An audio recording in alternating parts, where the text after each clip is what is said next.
On कर। चलो तो lecture number 21 bulk properties of matter का, और जो छठा चैप्टर चल रहा है थर्मल एक्सपेंशन एंड कैलोरीमेट्री, इसका लेक्चर 2 है ना, इसका लेक्चर 2 है। इसमें पहले लेक्चर तक पहुंच गए थे, आज इसमें पढ़ेंगे हम लोग। बात मत करो बच्चों, today we will study about specific heat and latent heat. पहले we will study about specific heat. पहले ही मैं लेक्चर दे चुका हूं, ये हीट का चैप्टर मानना है तुम हीट का मान लो, और बल्क प्रॉपर्टीज ऑफ मैटर का छठा चैप्टर मानना है तो बल्क प्रॉपर्टीज ऑफ मैटर का मान लो। मेरे ट्यूशन के हिसाब से बल्क प्रॉपर्टीज ऑफ मैटर का 6 चैप्टर है, ठीक है। और हीट का सेकंड क्लास चल रहा है, इसमें we will study about this word, this is specific heat, ठीक है। ये इसमें हम लोग अभी आ गए, तो ये word specific heat most probably chemistry में पढ़कर आ रहे हो अभी, है ना। स्पेसिफिक हीट तो आया है होगा केमिस्ट्री में, 2-3 चैप्टर में, अलग अलग चैप्टर में इससे मुलाकात हुई होगी। स्पेसिफिक हीट से हुआ है या नहीं हुआ है ना। चलो मान लो अगर नहीं भी हुआ है तो अभी हम लोग पढ़ते हैं, लेकिन अगर हुआ होगा तो अपने आप को क्या बोलते कनेक्ट कर सकते हो कि भाई ये हमें आता है, थोड़ा सा हम पढ़े हैं, तुम उसके साथ उसको कनेक्ट कर सकते हो। बाकी today we will study about specific heat. Okay, specific तो इंग्लिश का वर्ड है, स्पेसिफिक का मतलब खास होता है, ठीक है। तो खास हीट, अब अगर बोल रहे हो जो लोग केमिस्ट्री में पढ़े हो, तुम लोग बताओ क्या पढ़े हो स्पेसिफिक हीट के बारे में। कल आए नहीं, कल वाला नोट किया हो, कल वाला, ठीक। तो बताओ स्पेसिफिक हीट, जो लोग पढ़े केमिस्ट्री में कुछ बताओ।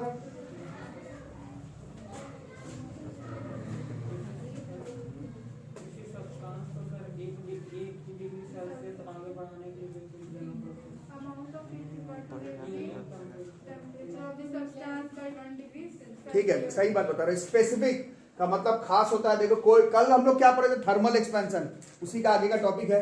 कल हम लोग क्या पढ़ेंगे, हर सॉलिड टेम्परेचर बढ़ाने पर उसका लेंथ जो है वो एरिया वॉल्यूम एक्सपैंड कर रही है, तो कल पढ़े। आज हम लोग पढ़ रहे हैं कि कल एकदम ठीक से एनालाइज करो चैप्टर को। कल पढ़े हो कि टेम्परेचर बढ़ाओगे तो एक्सपैंड करेगा, आज पढ़ना है कि टेम्परेचर बढ़ाओगे कैसे। टेम्परेचर जादू से तो बढ़ नहीं जाएगा, टेम्परेचर बढ़ाने के लिए क्या प्रोवाइड करना पड़ेगा वहां पर, मोस्ट प्रोबेबली हीट प्रोवाइड करना पड़ेगा। तो आज उसके साथ कनेक्शन है।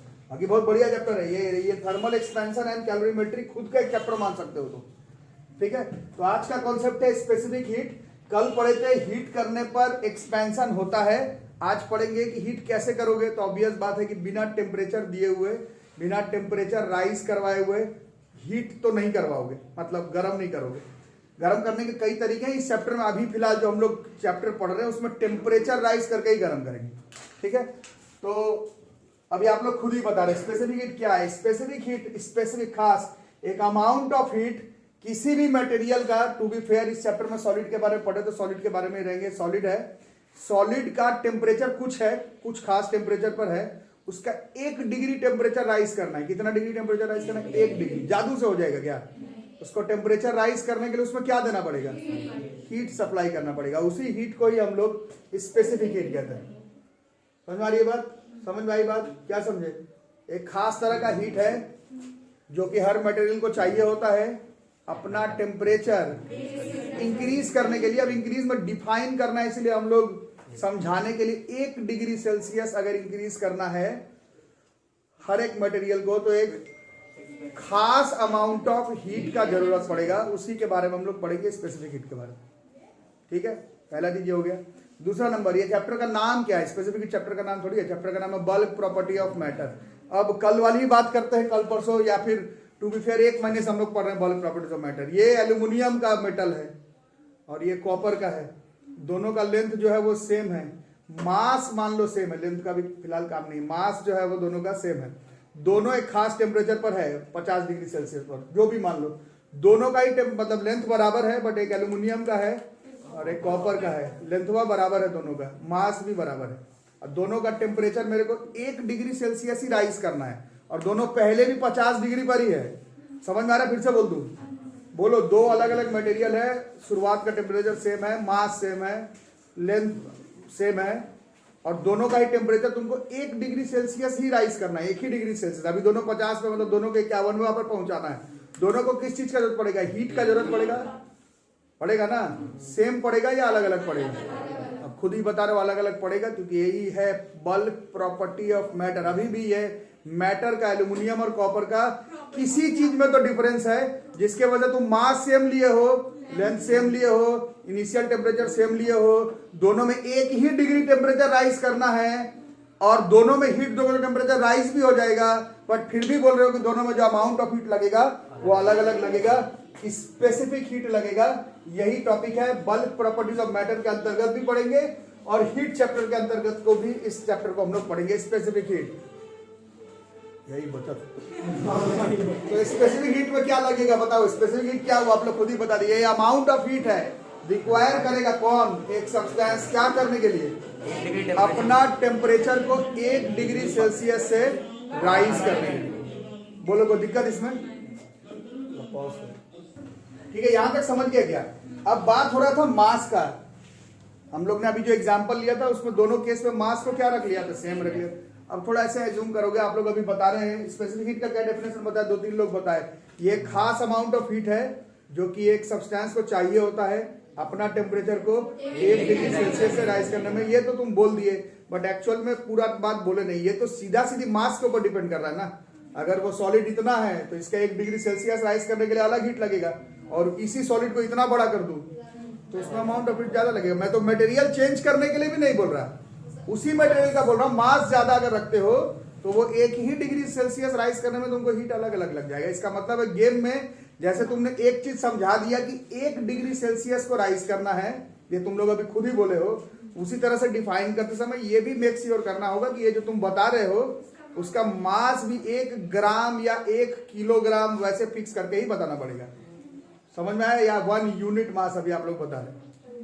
फिर से बोलूं, अब बताओ क्या हुआ specific heat. Amount of heat required to raise 1 degree Celsius और केल्विन सेल्स। कल आपको बताया गया था कि राइज करना है तो राइज तुम सेल्सियस में करो, केल्विन में करो, राइज 1 ही डिग्री करना है। ये तो कल अभी आप लोग डेफिनेशन बताए, बट इसका मास भी फिक्स करना पड़ेगा of a unit mass of a substance.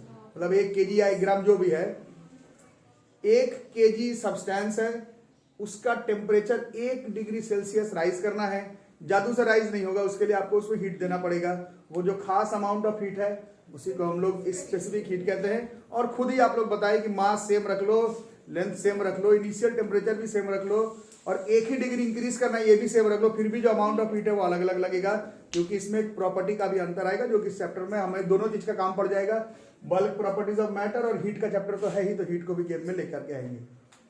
ठीक है, क्लियर कट बात हो गई। स्पेसिफिक हीट, ठीक है, तो इसमें थोड़ा सा लिखा जाए, amount of heat required,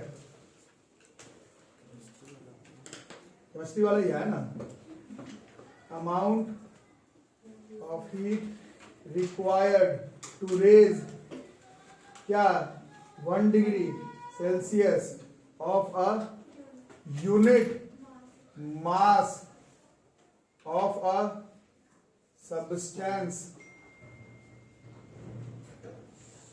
is called, आपका 1 डिग्री सेल्सियस और यूनिट मास के नीचे लाइन खींच लेना, is called specific heat। ठीक है, कोई दिक्कत इसमें किसको? बोलो, कोई प्रॉब्लम? तो ये तो हो गया भैया 1 यूनिट मास और 1 डिग्री। तो तुम कैलकुलेट क्या करोगे? 1 ही यूनिट, 1 मास तुम ही दे रहे हो, 1 ग्राम है या फिर 1 किलोग्राम है, और टेम्परेचर तुम ही बता दे रहे हो 1 डिग्री, तो तुम कैलकुलेट क्या करोगे, है ना? तो ये तो डिफाइन हुआ, इससे बात नहीं बनेगी।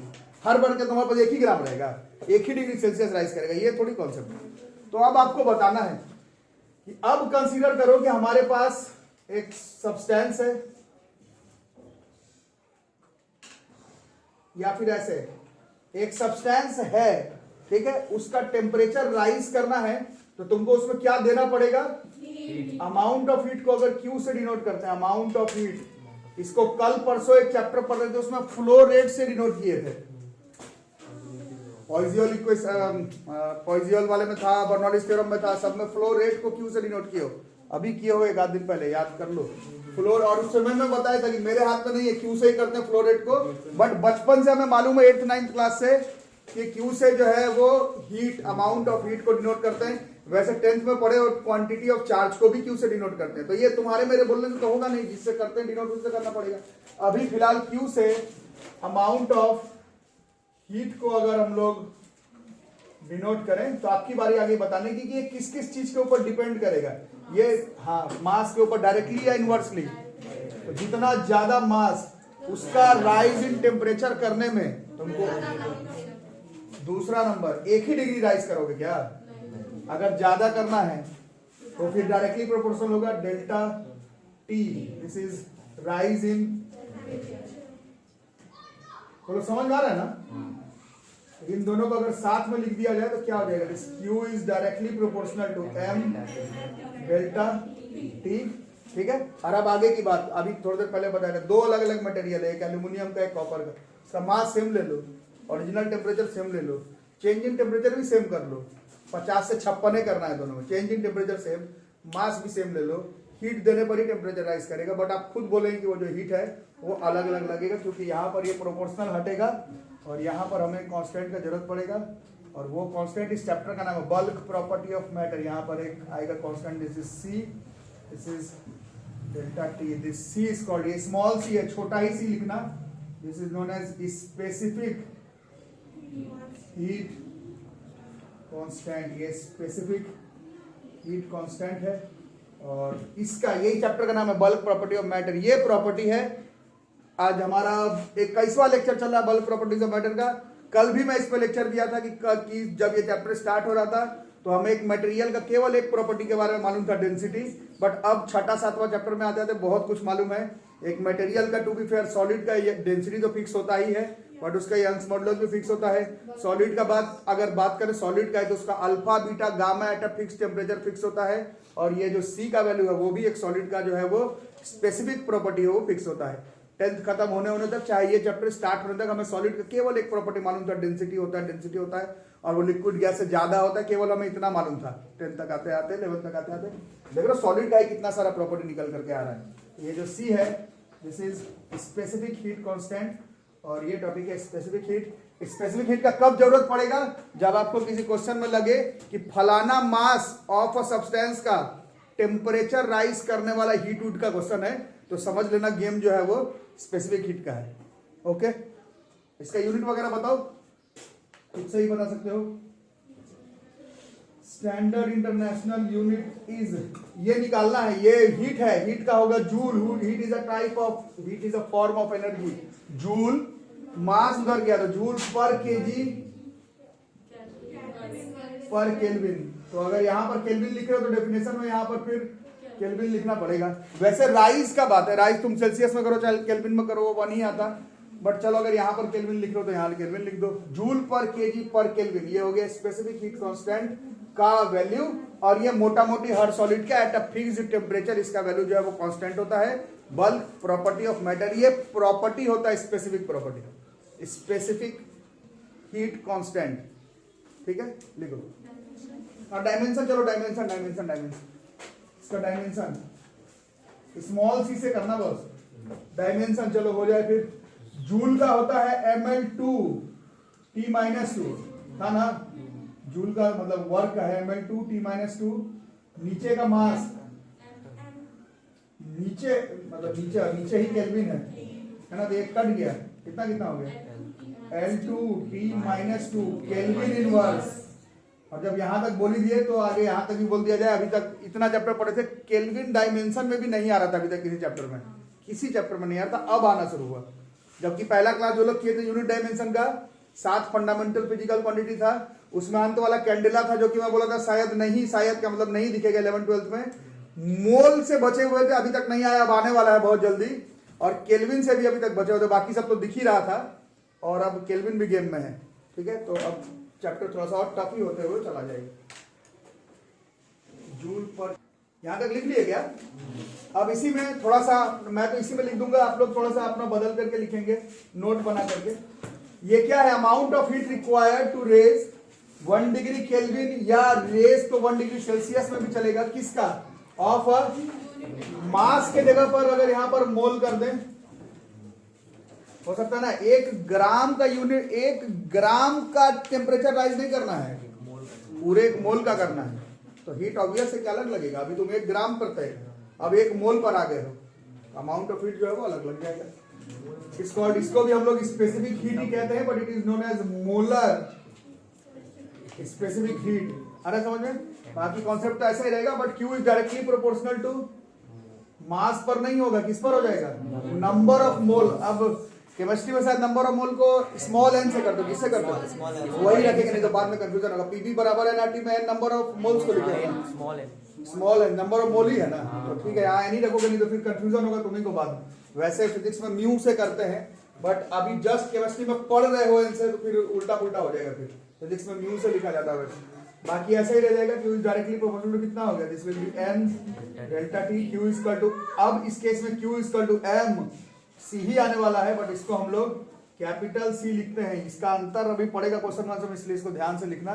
दिस इज n, ये भी चेंज हो गया, this is n C delta t।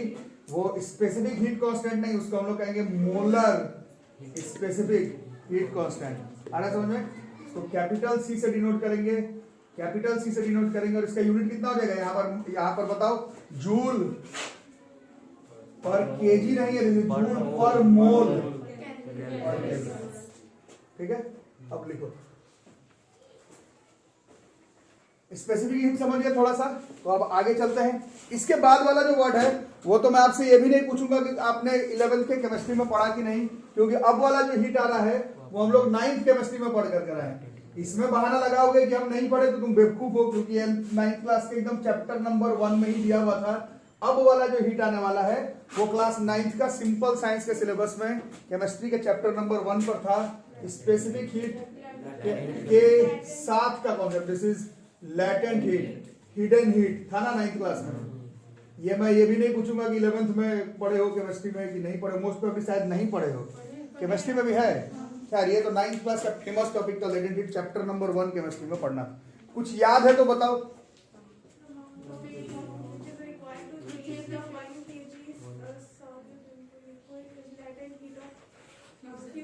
ठीक है, मतलब बात सही है। स्पेसिफिक हीट में क्या बढ़ाना था?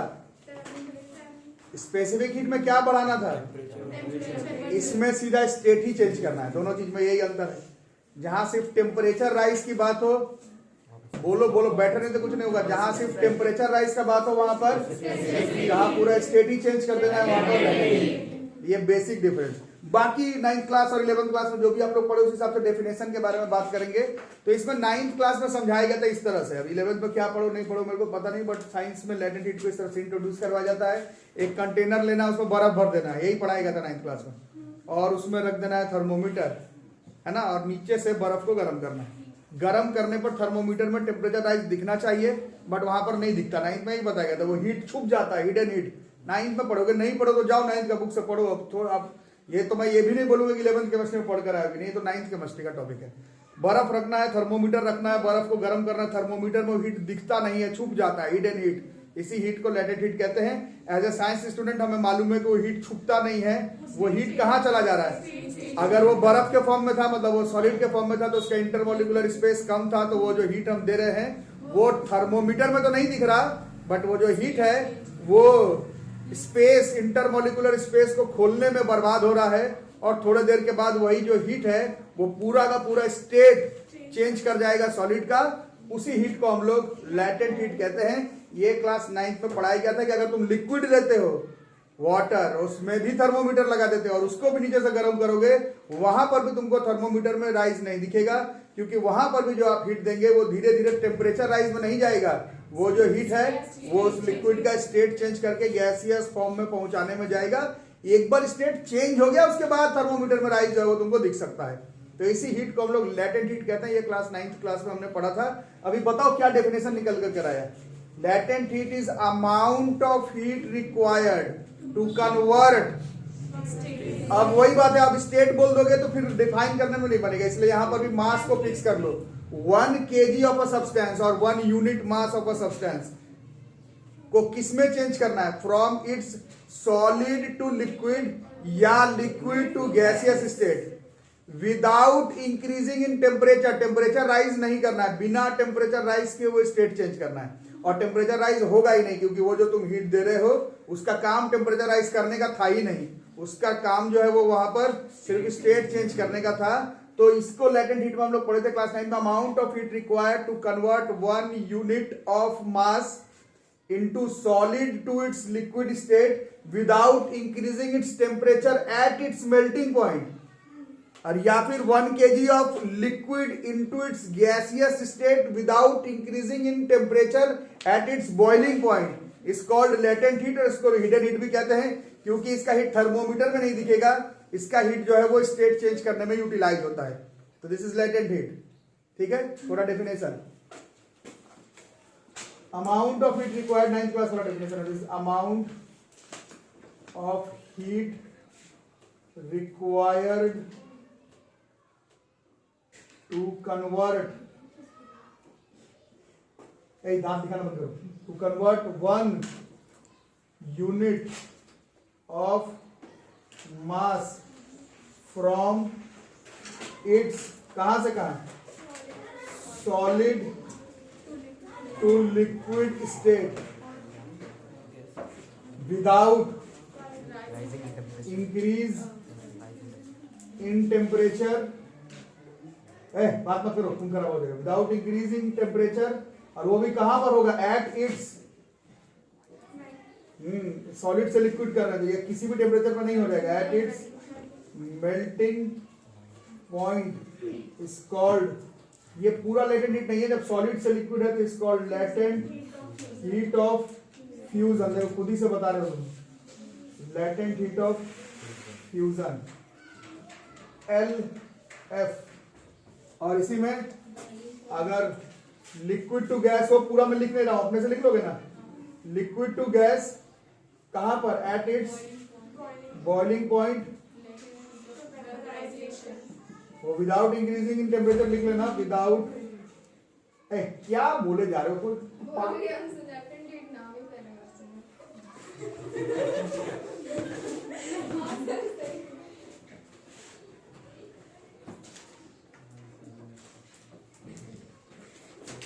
is called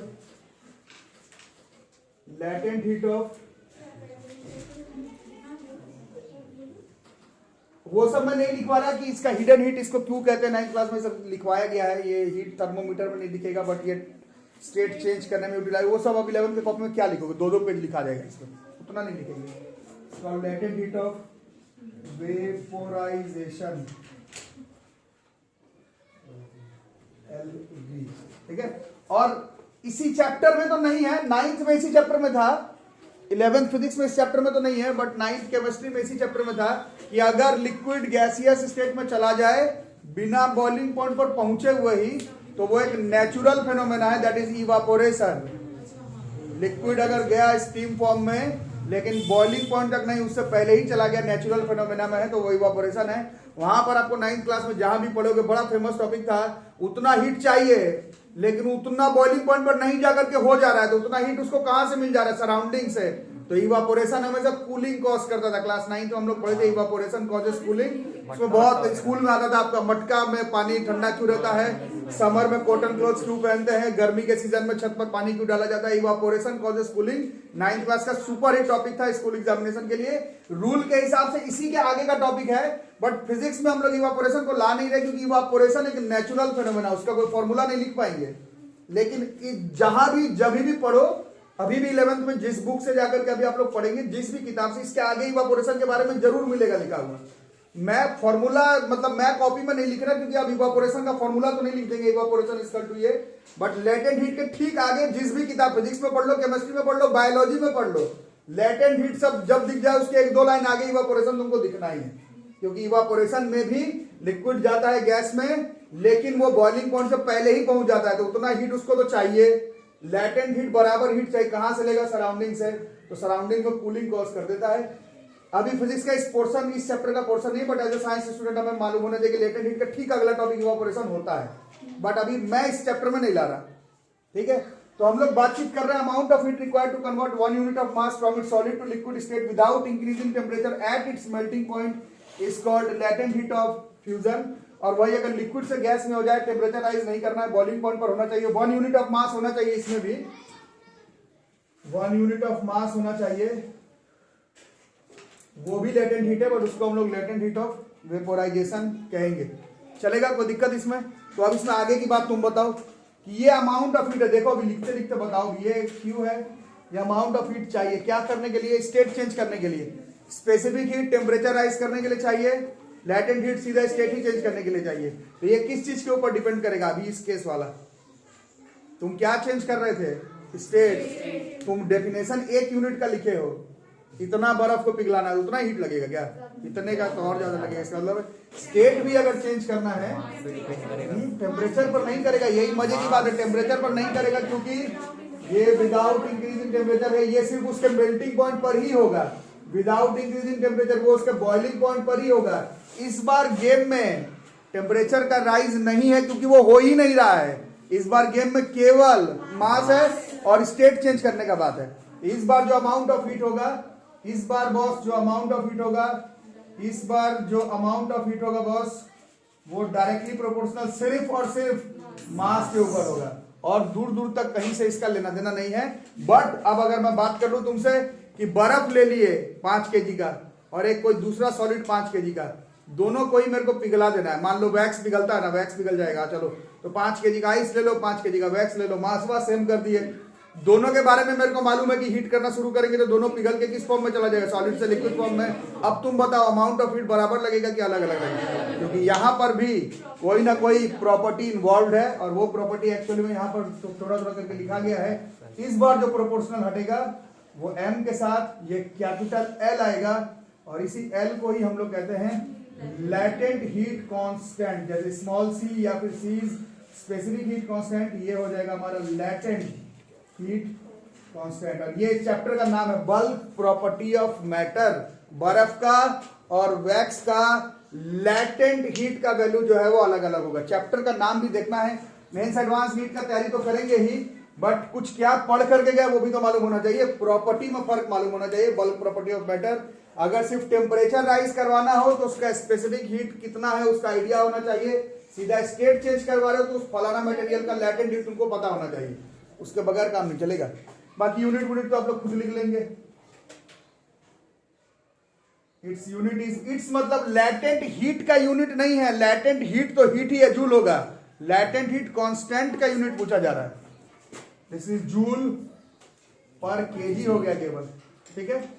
इसका डायमेंशन जूल का ml2, नीचे केजी का m, so this is L2। तो टेम्परेचर इंक्रीज करना है बॉस तो स्पेसिफिक हीट गेम में होना चाहिए, और अगर पूरा स्टेट ही चेंज करना है तो वहां लैटेंट हीट गेम में होना चाहिए। और मास का रोल प्ले है ही। कॉमन सेंस कहता है जितना ज्यादा मास दोनों ही केस में उतना ही ज्यादा हीट का जरूरत पड़ेगा। स्पेसिफिक हीट में कितना राइज इन टेम्परेचर करो उसका काम है, लैटेंट हीट में काम नहीं, क्योंकि तुम तो उसके बॉइलिंग या फिर मेल्टिंग पॉइंट पर ही उसका स्टेट चेंज करो, तो राइज इन टेम्परेचर का क्या ही करोगे, ठीक है। तो ये सब हो गई बात। लिखते लिखते इसमें 2 क्वेश्चन स्कूल एग्जाम का। अब इसमें कुछ लोग बोले 9th में हम लोग अभी लैटेंट हीट सुने नहीं। मेरे को तो आश्चर्य है कि नहीं सुने, क्योंकि 9th क्लास का बहुत फेमस टॉपिक था। क्योंकि अभी जो 2 क्वेश्चन हम अभी लिखने वाले हैं, बातें नहीं, अभी जो मैं 2 क्वेश्चन अभी लिखूंगा इससे रिलेटेड थ्योरेटिकल क्वेश्चन, वो 9th के स्कूल एग्जाम का भी फेमस क्वेश्चन था, और अभी जिनका स्कूल एग्जाम आ रहा है 11th का भी स्कूल एग्जाम में इसमें से एक फेमस क्वेश्चन है, जो कि 9th में इसमें तो बहुत लोग मेरे पास ही पढ़े थे, बहुत बार पिन पॉइंट करके पढ़ाया गया था। अभी जो दोनों क्वेश्चन बताऊंगा वो अभी 11th के भी स्कूल एग्जाम में आएगा। और कुछ अगर याद हो रहा होगा तो खुद से बताओ, इससे रिलेटेड सबसे फेमस क्वेश्चन क्लास 11th का इसमें था। किसी को याद आ रहा है? पॉट वाला तो इवापोरेशन का था। लैटेंट हीट का सबसे प्रसिद्ध क्वेश्चन एनसीईआरटी बुक का 9th क्लास केमिस्ट्री, एक एग्जाम्पल में एक क्वेश्चन में, याद नहीं है मैं बताता हूँ। 0 डिग्री सेल्सियस पर बर्फ भी है और 0 डिग्री सेल्सियस पर पानी भी है, ज्यादा कूलिंग इफेक्ट कौन कॉज करेगा? एकदम एनसीईआरटी का 9th क्लास का फेमस क्वेश्चन था। और उसी में क्वेश्चन था 100 डिग्री सेल्सियस पर स्टीम गिर जाए हाथ में और 100 डिग्री सेल्सियस पर पानी गिर जाए, सीवियर बर्न कौन कॉज करेगा? 9th क्लास का एकदम किताब का क्वेश्चन, एकदम एनसीईआरटी का क्वेश्चन। वो 9th में भी था, अभी 11th में भी आएगा। तो 11th में मैं सिर्फ क्वेश्चन लिख रहा हूँ, आंसर डिस्कस कर दे रहे हैं, बट लिखेंगे नहीं कॉपी में। क्वेश्चन एक बार लिख लो कॉपी में, क्योंकि जिनका स्कूल एग्जाम सामने है, ये अभी भी आता है स्कूल एग्जाम में। मिटा दो ना, वो पढ़े वाला हो कि दौड़े वाला बता दो। आज दौड़े वाला, चलो बहुत अच्छे बहुत अच्छे। दौड़े वाला मतलब जो घर छोड़ के भागेगा, कौन है ना? ठीक है, कोई। चलो बताओ 2 क्वेश्चन स्कूल एग्जाम का। आइस एट 0 डिग्री सेल्सियस, ये 11th के भी स्कूल एग्जाम में आता है। जिन लोग का स्कूल एग्जाम सामने, क्वेश्चन स्कूल एग्जाम में 11th में भी पूछा जाएगा। Ice eight 0 degree Celsius, causes more cooling than water at 0 degree Celsius. Answer आप लोगों को लिखना है घर पर, अभी थोड़ा डिस्कस करके बताओ क्या कारण है। आइस भी 0 डिग्री सेल्सियस पर है, वाटर भी 0 डिग्री सेल्सियस पर है। ज्यादा ठंडा जो है वो आइस करेगा, क्यों करेगा वो बताना जल्दी। चलो उतना टाइम नहीं, मैं बता दूं, कॉपी में घर से होमवर्क में लिख के लाना, अभी थोड़ा डिस्कस कर लेते हैं। आइस का 0 डिग्री सेल्सियस उसका मेल्टिंग पॉइंट है। आइस का 0 डिग्री सेल्सियस उसका मेल्टिंग पॉइंट है, मतलब आइस सॉलिड फॉर्म में है और 0 डिग्री सेल्सियस पर है, मतलब वो अपने मेल्टिंग पॉइंट पर है। और अभी आपको क्या बताएगा, सॉलिड अगर अपने मेल्टिंग पॉइंट पर हो तो वो मेल्ट करना चाहेगा, लेकिन उसके लिए उसको किस चीज का जरूरत पड़ेगा, लैटेंट हीट का जरूरत पड़ेगा। तो आइस 0 डिग्री पर है लेकिन अभी अपना स्टेट चेंज किया नहीं है, चेंज करना है, उसके लिए उसको क्या का जरूरत पड़ेगा, हीट का। वो हीट कहां से लेगा, अगल बगल से। अगल बगल से जब लेगा तो वो जो 0 डिग्री का ठंडा लग रहा था वो तो अलग, और बाकी वो अपना स्टेट चेंज करने के लिए जो लैटेंट हीट चाहिए वो भी निकालेगा सराउंडिंग से। तो वो 0 डिग्री सेल्सियस वाला ठंडे के इफेक्ट के और एक्स्ट्रा में जो इधर उधर से हीट लिया अपना स्टेट चेंज करने के लिए, वो वाला ठंडा भी वहां पर कूलिंग इफेक्ट कॉज करेगा। इसलिए 0 डिग्री सेल्सियस पर पानी के कंपैरिजन में आइस ज्यादा कूलिंग इफेक्ट शो करता है। और ये 9th क्लास का एनसीईआरटी बुक का क्वेश्चन है, साइड बुक का भी बात नहीं कर रहा, किताब का क्वेश्चन है। बिल्कुल समझ में आ गया, फिर से आंसर बता दूं, ठीक है। और इसी में दूसरा क्वेश्चन है, स्टीम एट 100 डिग्री सेल्सियस, अगर तुम्हारे बॉडी पर गिर जाए steam at 100 degree Celsius causes more severe burns, ज्यादा बॉडी जलाएगा, than water at 100 degree Celsius. इसमें बताओ इसमें क्या आंसर, चलो मैं ही बता देता हूं, घर पर तुम लोग लिखोगे तो एक बार किताब से पढ़ोगे ही। स्टीम 100 डिग्री सेल्सियस पर है, वाटर का बॉइलिंग पॉइंट कितना होता है 100 डिग्री सेल्सियस, और अभी 100 डिग्री सेल्सियस में ये वाला पोर्शन अभी पानी ही के फॉर्म में है, बट ये भी 100 डिग्री में, बट ये स्टीम के फॉर्म में, मतलब इसको क्या मिल चुका है, इसको लैटेंट हीट एक्स्ट्रा मिला हुआ चाहिए नहीं। तुम्हारे बॉडी पर जब ये गिरेगा तो बॉडी का टेम्परेचर तो ऑब्वियसली 25-30 डिग्री होगा, और ये किस पर फैला हुआ है 100 डिग्री पर है, और इसके पास एक्स्ट्रा लेटेंट हीट है, तभी अपना स्टेट चेंज किया है। जैसे ही तुम्हारे बॉडी पर गिरेगा तुम्हारा बॉडी ऑब्वियस है 100 डिग्री सेल्सियस से ठंडा होगा, तो इस केस में ये अपना लेटेंट हीट जो एक्स्ट्रा गेन किया हुआ वो क्या करेगा, तुम्हारे बॉडी पर लूज कर देगा। तो जो 100 डिग्री वाला गर्मी तुम्हारे हाथ में लगेगा वो तो अलग, बाकी ये जितना लेटेंट हीट लिया हुआ वो भी तुम्हारे हाथ पे ही वो छोड़ देगा। इसके वजह से काफी ज्यादा सीवियर बर्न्स होने का चांसेस है। 100 डिग्री सेल्सियस पर पानी भी बहुत गर्म होगा, ऑब्वियस है, वो भी गिर जाए तुम्हारी बॉडी में तो बहुत ही तकलीफ में रहोगे, बट 100 डिग्री सेल्सियस में स्टीम गिर जाए तो वो बहुत ज्यादा सीवियर बर्न कॉज करेगा। 0 डिग्री सेल्सियस पर पानी भी ठंडा ही और आइस भी ठंडा है, बट दोनों में मुकाबला हो जाए तो आइस जो है वो वाटर के कंपैरिजन में 0 डिग्री सेल्सियस पर बहुत ज्यादा ठंडा होता है। उसी तरह से 100 डिग्री सेल्सियस पर गर्म तो वाटर भी है और स्टीम भी है, बट स्टीम 100 डिग्री सेल्सियस पर अगर बॉडी पर गिर जाए तो वो बहुत ज्यादा सीवियर बर्न कॉज करेगा। इसमें लेटेंट हीट चाहिए तो कूलिंग कॉज करेगा पहले वाले क्वेश्चन में, दूसरे में एक्स्ट्रा लेटेंट हीट गेन किया हो तुम्हारे बॉडी पे वो छोड़ देगा लेटेंट हीट, तो it will cause more severe Burns.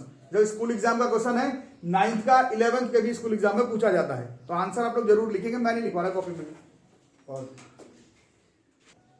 देखो न्यूमेरिकल्स बच्चे बता रहे हैं कि काफी कम प्रैक्टिस हो रहा है सब टॉपिक पर, तो ठीक है अभी थोड़ा टॉपिक आगे बढ़ा लें, उसके बाद क्वेश्चंस करेंगे एक साथ। बट फिर भी अभी जो भी क्वेश्चंस हो रहा है वो सब आया हुआ इंपॉर्टेंट क्वेश्चन है सब तरह के एग्जाम में, एक भी पकड़ लेते हो। जैसे कल जाते समय एक क्वेश्चन बस पकड़े थे जिसमें यंग्स मॉडुलस और अल्फा, तो अभी ऐसा और क्वेश्चन करवाऊंगा, बट वो एक भी अगर ठीक से समझो 100% तो एफिशिएंटली निकल जाओगे। अभी सिर्फ 2 क्वेश्चन करवाऊंगा इस पर, 2 क्वेश्चन को भी अगर पकड़ लिए तो स्पेसिफिक हीट और लेटेंट हीट का कॉन्सेप्ट हमारा क्लियर रहेगा, नहीं तो फिर प्रॉब्लम होगी। क्वेश्चन देखो क्या कह रहा है, सीधा सा क्वेश्चन है, आया हुआ कम से कम 3 बार मेंस के एग्जाम में है, नीट के एग्जाम में कम से कम 2 से 3 बार है पिछले 15 साल में, डेटा चेंज कर करके। 8 ग्राम बर्फ है, कितने डिग्री सेल्सियस पर है वो, से उठा करके उसको स्टीम बनाना है 100 डिग्री सेल्सियस पर, तो कितना अमाउंट ऑफ हीट लगेगा, यही तुम्हारा क्वेश्चन। सीधा सा हिसाब किताब है, 8 ग्राम आइस है, -15 डिग्री सेल्सियस से स्टीम बनाना है 100 डिग्री सेल्सियस पर, कितना अमाउंट ऑफ हीट लगेगा। स्कूल का क्वेश्चन, जेईई मेंस का क्वेश्चन, नीट का क्वेश्चन। फिजिक्स में ऐसा क्वेश्चन पकड़ना बड़ा मुश्किल होता है जो तीनों तरह के एग्जाम में इंपॉर्टेंट हो जाए। ये है हाँ पर डिग्री सेल्सियस किधर लगेगा, इधर ही ना लिखे, कैसे लिखते हैं पर डिग्री, ऐसे लिखते हैं क्या? ऐसे? ठीक है, चलो बहुत अच्छा। अरे तुम लोग तेज हो नहीं। और ये देखो यूनिट जो है जूल में नहीं देकर कि कैलोरी में दिया है, तो हम लोग आंसर भी कैलोरी में ही डालेंगे, कोई दिक्कत नहीं। तो समझने के लिए क्वेश्चन है, किस तरह से इसको बनाना है वो आप बताइएगा। अभी स्कूल के लिए भी इंपॉर्टेंट है, जेई के लिए भी इंपॉर्टेंट है, नीट के लिए भी इंपॉर्टेंट है। ऐसा बहुत कम क्वेश्चन फिजिक्स में निकलता है, मैथ्स केमिस्ट्री में निकलता है, फिजिक्स में कम क्वेश्चन निकलता है जो तीनों तरफ के एग्जाम के लिए इंपॉर्टेंट हो जाए। बताओ कैसे को तुम बताओ, -15 डिग्री सेल्सियस पर बर्फ से 100 डिग्री सेल्सियस पर स्टीम में कितने बार हीट प्रोवाइड करना पड़ेगा? कैसे कैसे प्रोवाइड करने का पड़े बताओ, पहले क्या होगा? 2 बार। 2 बार नहीं, मैं बताता हूं। पहले आइस -15 डिग्री सेल्सियस पर, इसको पहले 0 तक पहले लेकर के जाना पड़ेगा, नहीं तो आइस किस फॉर्म में नहीं आएगा। पहले तो आइस को किस में बनाना पड़ेगा? आइस को तो पहले लिक्विड फॉर्म में लेकर के जाना, बाद में ना स्टीम बनाओगे। तो आइस से लिक्विड, सब लोग बताओ जरा सा, लिखना बंद करो। -15 डिग्री सेल्सियस पर आइस है, कौन सा हीट दोगे पहले? नहीं, पहले स्पेसिफिक हीट, क्योंकि -15 से पहले तुमको उसको 0 तक पहुंचाना पड़ेगा। पहले -15 से 0 तक खिसका करके लाओ तो पहले लगेगा स्पेसिफिक हीट, उसके बाद 0 पर ही है बट बर्फ के फॉर्म में है। अब उसको लिक्विड बनाना, तो अब क्या लगेगा? फिर लैटेंट हीट। फिर 0 से कहां लेके जाना है? 100 डिग्री सेल्सियस तक। फिर क्या लगेगा? Specific heat. और 100 डिग्री पर फिर उसको स्टीम बनाना पड़ेगा, तो फिर लग जाएगा लैटेंट हीट। 2 बार लैटेंट, 2 बार स्पेसिफिक। आया हुआ क्वेश्चन है और कई बार रिपीटेड है। स्कूल, जेई, नीट तीनों तरफ से इंपॉर्टेंट क्वेश्चन है। 1 लाइन का क्वेश्चन है बट जो ठीक से नहीं समझा उसका गड़बड़ा जाएगा। 4 स्टेप से होता हुआ ये क्वेश्चन निकलेगा। क्वेश्चन समझ में आ गया? फिर से समझा दूं? आ गया तो शुरू किया जाए। स्टेप 1 में, बिल्कुल स्टेप 1 में जो हीट देंगे भैया वो स्पेसिफिक हीट, जिसका formula MC delta T। M दिया हुआ था 8 ग्राम। C जो है वो आइस का, बच्चों बात मतलब मैं मार दूंगा जान से। MC डेल्टा T, -15 से 0 करना है तो 15 ही ना हुआ डिग्री सेल्सियस में। लोग केल्विन में करो, -15 से 0 तक पहुंचना है तो 15 ही डिग्री का चेंजेस है। MC डेल्टा T कितना हो गया ये? 15 8 120 60 कैलोरी। पहला वाला हीट स्पेसिफिक हीट का है। अब ये कहां पर पहुंचा? ये -15 डिग्री सेल्सियस से, लेकिन अभी स्टेट चेंज नहीं हुआ। आपसे स्टेप 2 में स्टेप चेंज करेंगे, स्टेट चेंज करेंगे। स्टेट चेंज करने के लिए लैटेंट हीट, ठीक है, 0 से ही 0 बट आइस मतलब सॉलिड से we will require latent heat. ML formula लिखे थे अभी। M तो M ही रह गया। L फ्यूजन का कि वेपोराइजेशन का? फ्यूजन वाला। 80 640। अब क्या? अब 0 से ही 100 तक पहुंचाओ। अब किसका जरूरत पड़ेगा? स्पेसिफिक। फिर MC डेल्टा T। MC अब पानी का लेना पड़ेगा, दिस इज 1, और डेल्टा T 100 तक जाना है, this is 800 calories. Q1 Q2 Q3 पर डैश, मतलब ये इक्वेशन 1। और अभी 0, अभी 100 पर है बट किस फॉर्म में? अभी वाटर के फॉर्म में। इसी 100 पर ही इसको अब किस चीज का जरूरत पड़ेगा? बोल नहीं रहे हो। ML, M कितना था? 8। L अब वेपोराइजेशन 540। 54 एट जा कितना होता होगा? 432 कर लो तो 54 एट जा 432। 432 में 0 भी ना, 432। और heat is a scalar quantity, heat नहीं energy is a scalar quantity. Scalar का टोटल में ऐसा नहीं देखेंगे माइनस प्लस ये कर, सीधा जोड़ना, ज्यादा सोचना नहीं है। क्यू नेट जो है वो सबको जोड़ कर आ जाएगा। 60 प्लस 640 प्लस 700 1500 5800 20 हुआ, शायद एक बार कर लो। 700 815 15 इंटू 1520 कैलोरीज। एक नंबर क्वेश्चन है चैप्टर का, इसको करो। फिर एक क्वेश्चन और बताता हूं। और चैप्टर का सबसे इंपॉर्टेंट क्वेश्चन इस चैप्टर का, मतलब लैटेंट हीट वाले का। चैप्टर तो देख ही लो ना, चैप्टर बोलना मुश्किल है। कौन सा chapter? Bulk properties of matter chapter का नाम है, या फिर सॉलिड या हीट, तो उस हिसाब से नहीं, सिर्फ लैटेंट हीट और फ्यूजन जो पढ़ रहे हो उस हिसाब से सबसे important question. Very very important question, school, JEE, NEET तीनों के लिए है, और ऊपर से एनसीईआरटी बुक का क्वेश्चन है। जो लोग तैयारी कर रहे हैं मेंस का नीट का, मेंस में 2015 में है, नीट में 2 बार है कम से कम, और अब स्कूल एग्जाम में भी आता है। एनसीईआरटी बुक का क्वेश्चन है, स्कूल एग्जाम में आप क्या आते हैं, कभी भी आ सकता है। बढ़िया क्वेश्चन है, क्वेश्चन लिखो। क्वेश्चन कह रहा है it takes 15 minutes. JEE Mains 2015 का है, जेईई मेंस 2015 इसको मेंशन कर लो, मेरे को अपने पेपर का याद रहता है। मेंस 15 का है, बाकी नीट वाले लोग मिला लेंगे, स्कूल वाले लोग मिला लेंगे, आते रहता है ये क्वेश्चन। इट टेक्स 15 मिनट्स, बढ़िया क्वेश्चन है। देखो जो लोग मेरे पास पहले से पढ़ते हैं उन लोगों को मालूम होगा, आया हुआ है मेंस में नीट में, इस वजह से इंपॉर्टेंट क्वेश्चन है, बढ़िया क्वेश्चन है, बनाने में ठीक लगेगा तुमको। It takes 15 minute to raise, ठीक है। देखो क्वेश्चन बढ़िया बढ़िया क्वेश्चन एनसीईआरटी का है, स्कूल जेईई नीट तीनों के लिए इंपॉर्टेंट है। ट्यूशन को बढ़िया बनाना, ऐसा क्वेश्चन मार्क किया हुआ रहना चाहिए कि इंपॉर्टेंट है। ऐसा एक भी बनाते हो तो भी इस तरह का जितना आएगा सब साथ साथ बन जाएगा, ठीक है। क्वेश्चन क्या कह रहा है, इट टेक्स 15 मिनट, 15 मिनट लग रहा है क्या करने के लिए, to raise a certain amount of water, पानी का टेम्परेचर बढ़ाना है, कहां से कहां, from 0 degree Celsius to its boiling point using an electric heater. एक इलेक्ट्रिक हीटर से 15 मिनट लग रहा है, पानी का कुछ सर्टेन अमाउंट ऑफ मास होगा, कुछ भी जो मान लो, उसको 15 मिनट लग रहा है 0 डिग्री सेल्सियस से बॉइलिंग पॉइंट पर ले जाने में, ठीक है।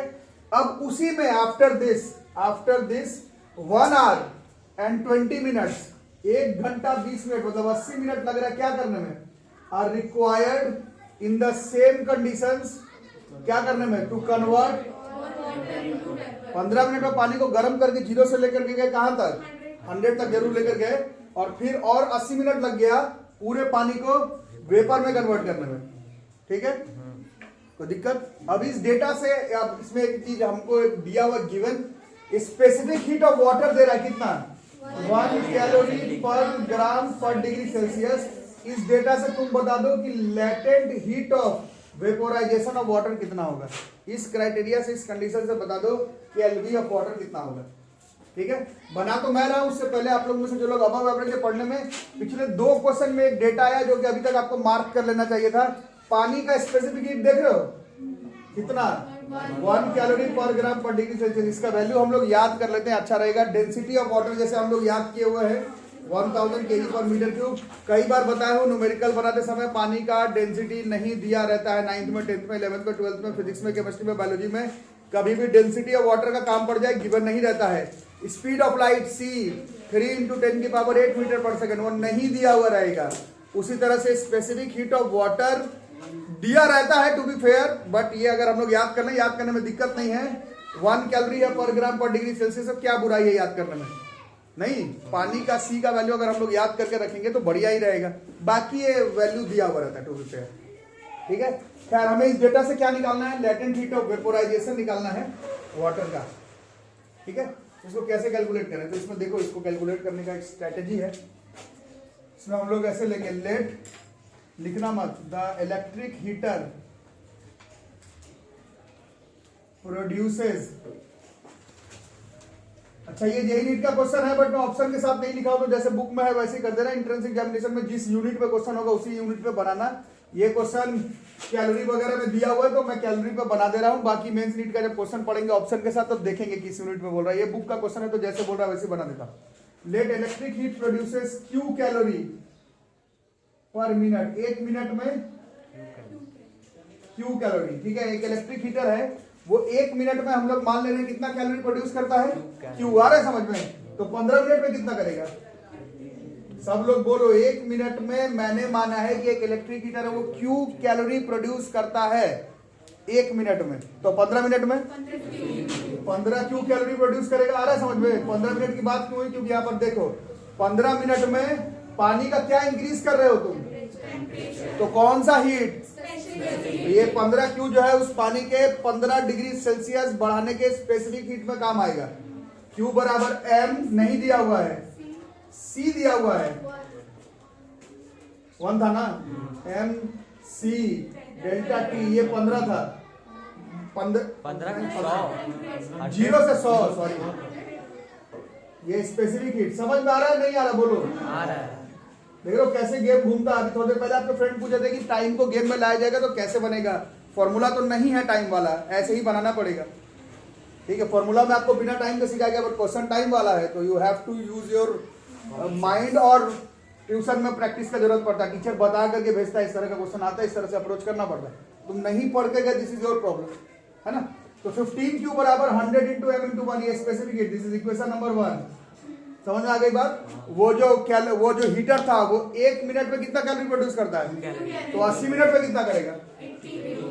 80 मिनट की बात क्यों हो रही है, क्योंकि 1 घंटा 20 मिनट में क्या चेंज कर रहा है, स्टेट चेंज कर रहा है। स्टेट चेंज करना मतलब आप गेम में लैटेंट हीट आएगा। लैटेंट हीट का फॉर्मूला क्या पढ़े हम लोग, M और LV आएगा। बोलो कोई दिक्कत नहीं। अब समझ ही रहे हो क्या करना है, दोनों इक्वेशन को क्या करना है, दोनों इक्वेशन को divide, equation 1 divide by equation number 2। बोलो कितना हो गया, 15 बाई इज इक्वल टू, ये क्यूब कट गया था ही नहीं, माने थे 11th खत्म होने को, इतना तुम्हें भी मालूम था, मेरे को भी। अपने से कोई चीज माने हो वो गेम में आता नहीं हो तो कटता ही है, उसी तरह से उसको सेटअप किया रहता है।